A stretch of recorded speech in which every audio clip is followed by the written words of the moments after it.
नमस्कार। फिर से मैं आपके समक्ष टोटल क्वालिटी मैनेजमेंट के कंसेप्ट को समझाने के लिए उपस्थित हुआ हूँ। टोटल क्वालिटी मैनेजमेंट का एक बहुत ही महत्वपूर्ण पेपर है और इस महत्वपूर्ण पेपर को पढ़ने के लिए बहुत ज़रूरी है कि हम इसके कंसेप्ट को समझें। कंसेप्ट को समझने के लिए ये बहुत ज़रूरी होता है कि हम अपना पूरा अध्ययन उन सारे बिंदुओं पर करें जिन बिंदुओं के आधार पर हम ये जस्टिफाई कर सकें कि टोटल क्वालिटी मैनेजमेंट होता क्या है। वैसे टोटल क्वालिटी मैनेजमेंट एक इंजीनियरिंग का भी पेपर है और क्वालिटी एक ऐसा एस्पेक्ट है जिसके बारे में एक सामान्य व्यक्ति भी अपनी एक ओपिनियन और राय रखता है। और उसी सामान्य परिप्रेक्ष्य में अगर हम बात करें तो क्वालिटी को हम जब भी डिफ़ाइन करने जाएंगे उसकी जो परिभाषाएं हैं वो उस व्यक्ति के अपने अनुभव, उस व्यक्ति के अपने अध्ययन और उस व्यक्ति के सराउंडिंग पे भी निर्भर करता है। वैसे तो क्वालिटी की बहुत सारी परिभाषाएं दी गई और कंसेप्ट को समझने के लिए zero defects, fitness for use और when there is no defect that is called quality, ये एक एस्पेक्ट हो सकता है। लेकिन नो डिफेक्ट कैसे डिसाइड होगा, कैसे हम ये तय करेंगे कि किसी भी एक वस्तु में या किसी एक पर्टिकुलर प्रोडक्ट में या किसी सर्विस में हम किसी भी तरह का डिफेक्ट नहीं देखते। जैसा कि हम सबको पता है कि आज का जो दौर है वो कंज्यूमरिज्म का है और कंज्यूमरिज्म के दौर में बहुत ही ज़्यादा कंपटीशन भी है। ह्यूमन रिसोर्स मैनेजमेंट के पॉइंट ऑफ व्यू से क्वालिटी को समझना इसलिए भी ज़रूरी है क्योंकि ह्यूमन रिसोर्स मैनेजमेंट में बहुत सारे ऐसे एस्पेक्ट्स हैं। To select right person at the right job एक बहुत ही इम्पॉर्टेंट एस्पेक्ट है ह्यूमन रिसोर्स मैनेजमेंट का, जहाँ पे recruitment, selection, training, development, industrial relation, industrial psychology, बहुत सारे ऐसे बिंदु हैं जिन पे हम क्वालिटेटिव अप्रोच लगाने का प्रयास करते हैं। क्वालिटी वैसे भी इंडियन कंसेप्ट नहीं है।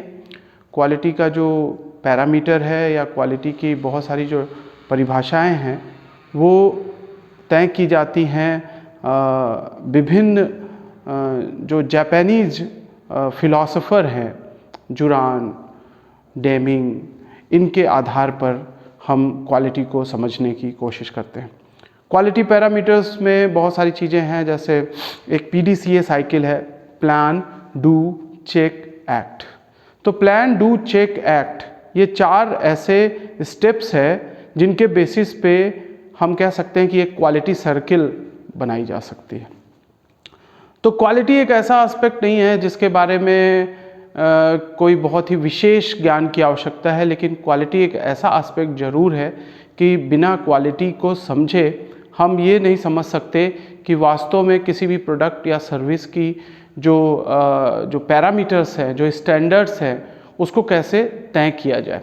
आज का दौर कंज्यूमरिज्म का दौर है और जो अभी रिसेंट दौर चल रहा है वो कोविड का दौर है और इस कोविड के दौर में हम देख ही रहे हैं कि बहुत सारी चीज़ें ऑनलाइन हमें सर्व की जा रही हैं और ऑनलाइन कंसेप्ट में और जिस तरह का एक कियोस्क की स्थिति है, उस कियोस्क को अगर हम समझने की कोशिश करें तो हमें समझ में आता है कि हम जितना ही प्री प्लान चीज़ों को कर पाएँ, जितना ही हम अपने आप को एक प्रोक्योरमेंट के एनवायरनमेंट में ढाल पाएँ, वो उतना ही हमारे लिए एक अच्छा सराउंडिंग, एक अच्छा इन्वायरमेंट क्रिएट करता है। तो टोटल क्वालिटी मैनेजमेंट के कंसेप्ट के बारे में ये एक ऐसा पेपर है कि हम इसमें क्वालिटी को मैनेजमेंट एस्पेक्ट के साथ कोरिलेट करके समझने का प्रयास करते हैं। अभी ये मेरा इंट्रोडक्टरी लेक्चर है और MBA HRD के स्टूडेंट्स के लिए स्पेशली डिज़ाइंड है। MBA HRD के 4th सेमेस्टर के छात्रों के लिए डिज़ाइंड है और ये चूँकि मेरा इंट्रोडक्टरी लेक्चर है और इसमें मैं आपसे अपने YouTube चैनल पे ये लेक्चर डाल भी रहा हूँ। उस YouTube चैनल पे डालने का उद्देश्य ये है कि ऑनलाइन क्लासेस हम जूम और गूगल मीट के माध्यम से लेते तो हैं, लेकिन छात्रों को उसी एक पर्टिकुलर समय के अलावा जब भी समय मिले वो मेरे इस लेक्चर को सुने।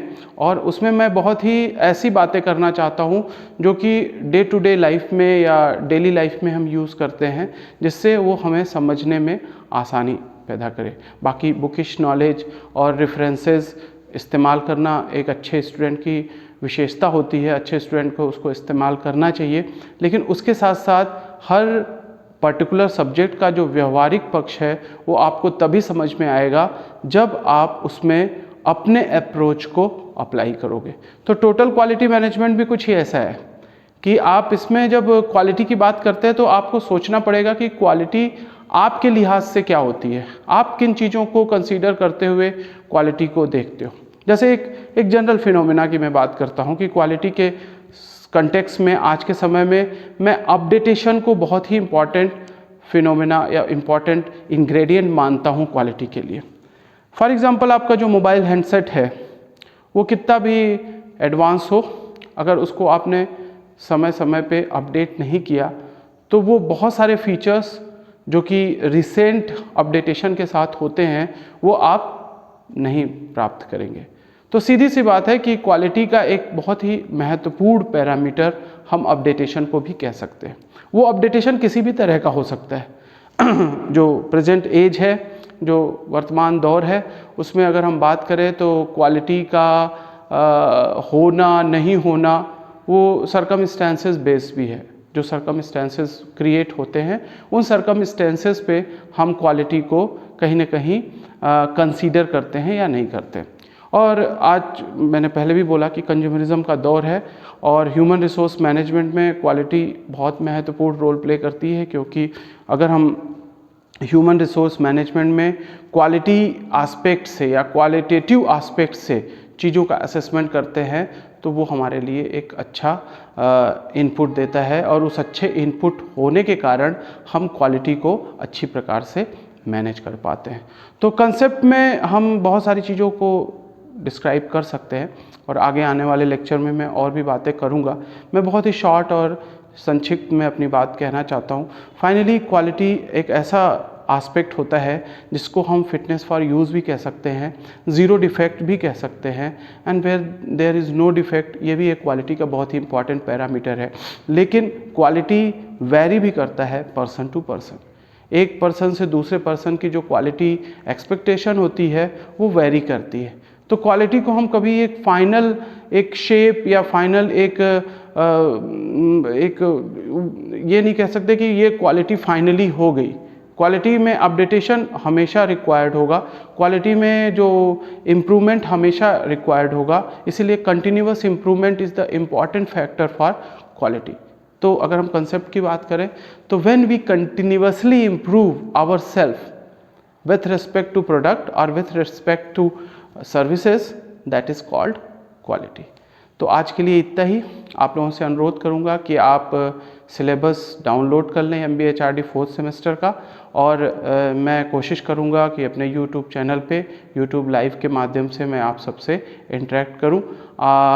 कोविड का पीरियड है, आप सभी लोग अपना ख्याल रखेंगे और बहुत तेज़ी से ये सर्कुलेट हो रहा है। गवर्नमेंट की जो भी गाइडलाइन आती है उस गाइडलाइन को आप लोग फॉलो करेंगे, हम लोग भी फॉलो कर रहे हैं।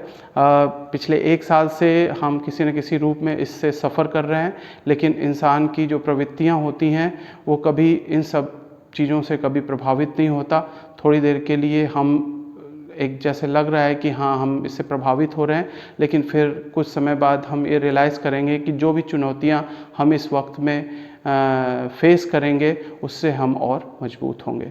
तो आप सभी लोग मेरे कमेंट बॉक्स में जो होगा इस लेक्चर के नीचे आप ज़रूर वहाँ पे अपने कुछ जो एक्सपेक्टेशन है, अपना फीडबैक ज़रूर वहाँ पे डालेंगे, जिससे मैं अपने अगले लेक्चर में उन सब संदर्भों पे आपसे बात कर सकूँ। आज मैंने बहुत ही सूक्ष्म, बहुत ही छोटा सा एक बात आप सबके समक्ष रखा है। मैं जानता हूँ कि सबके पास इतना समय नहीं होता कि लंबे लंबे लेक्चर्स को सुन सकें, तो बहुत ही शॉर्ट में मैंने अपनी बातें रखी है और आप सबसे भी एक्सपेक्ट करता हूँ कि आप मेरे इस कंसेप्ट को समझने का प्रयास करेंगे। Thank you so much.